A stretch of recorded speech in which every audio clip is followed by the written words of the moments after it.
Bonjour chers téléspectateurs et téléspectatrices de la RVPA. Voici le compte rendu de ce qui s'est passé hier. En application des dispositions de l'article 788 du Code de procédure civile relatif au cas d'urgence, le 1er août 2012, le premier vice-président du tribunal de grande instance de Paris a autorisé l'association Convergence pour l'émergence du Congo, SEC, à assigner à jour fixe l'OIF, l'Organisation internationale de la francophonie, et son secrétaire général, l'ancien président de la République du Sénégal, M. Abdou Diouf.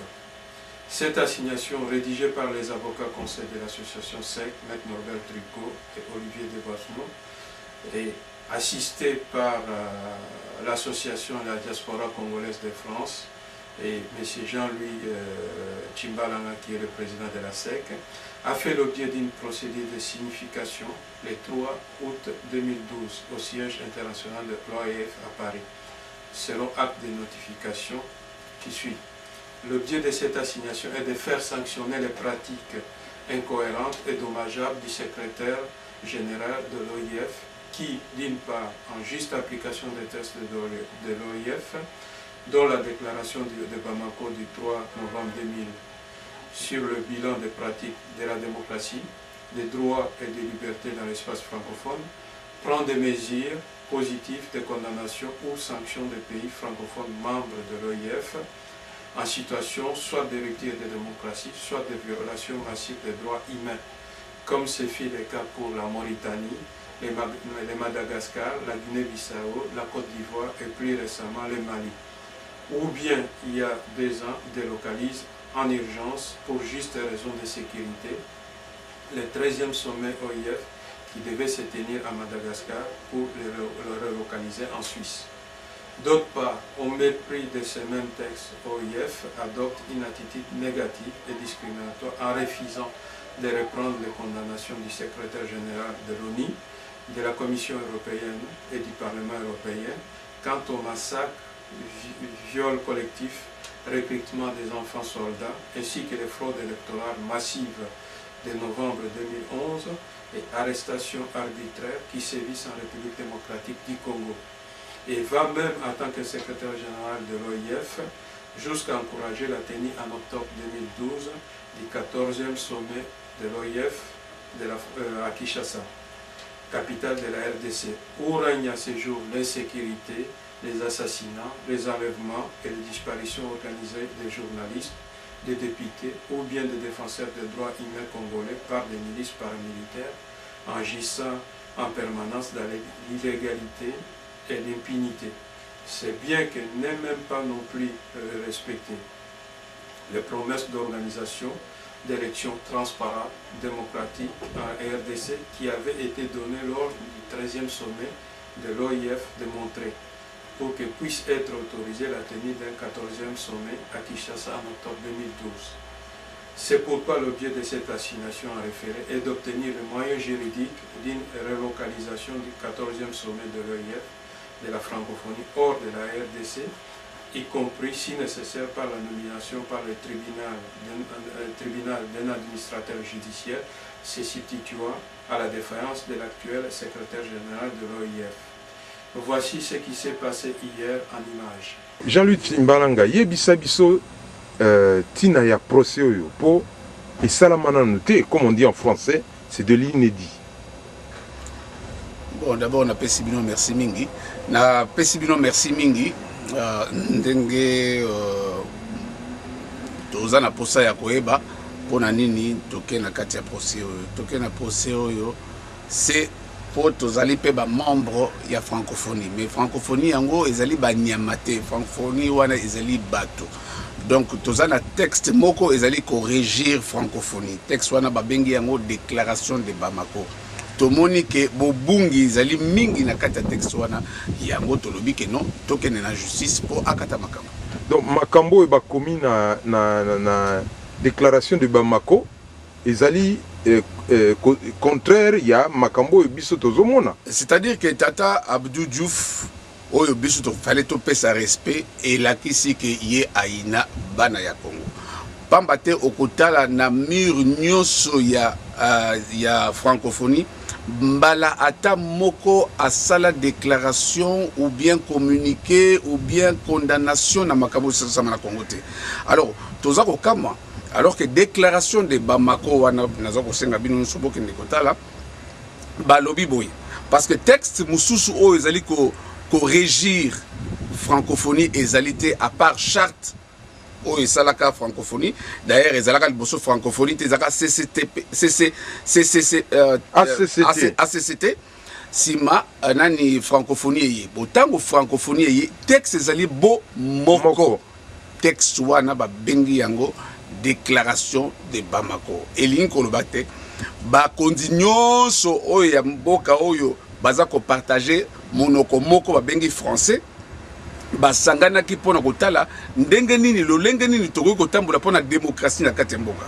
Alors na kati wana bapesaki mibeko ya makasi balobi ke moto oyo akozwa bokonzi to na masasi to akosala bapratique moko antidémocratique mpe na mboka wana soki bakuti ke moto asali violation de droits de l'homme eloko ya liboso ye Abdou Diouf na qualité na ya secrétaire général il faut acter les rapports à ça la condamnation publique tout le qui condamnation publique exacté bon il faut pe muto ya sala ki ba coup d'état wala to sala ki pratique non démocratique ba bengi ça est jamais na ba sommet international pe ba komi ya misato ba bike francophonie e ko sala ma jamais na mboka ya lolenge wana alors toza ko kama Union européenne a pesi déclaration na Union européenne à ce qui représentait na kati ya nino la pesi ni rapport na ya bike ba résultat wana ezali non crédible pour ba fraude les qui bebo ba américain ba tindi centre Carter ba lobi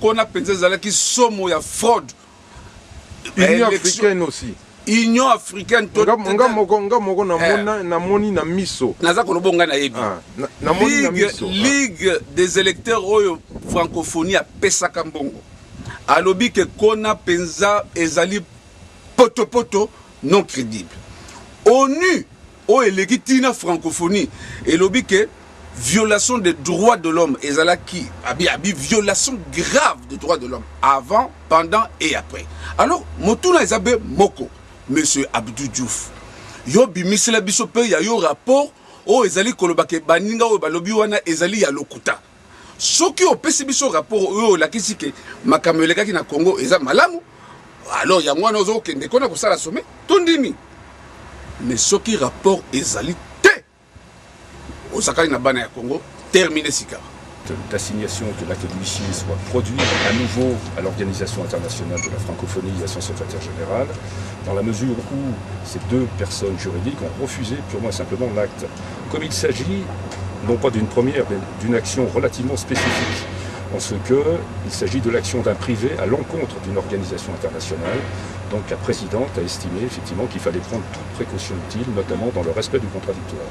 Bien, notamment parce qu'il fallait plus d'informations de la part de l'huissier sur effectivement ces actes. Donc elle prend toute précaution utile de façon à ce qu'il n'y ait pas de difficultés si des parties adverses devaient toujours ne pas se présenter en audience. Parce qu'ils ont refusé de recevoir l'acte d'assignation. Voilà, l'huissier s'est présenté en bonne et due forme, la procédure est légale. Oui. Si, il y aurait pu y avoir. Mais pour les raisons que je viens de vous expliquer, la présidente a préféré prendre toute précaution juridique de façon à éviter des quiproquos par la suite judiciaire ou même extrajudiciaire.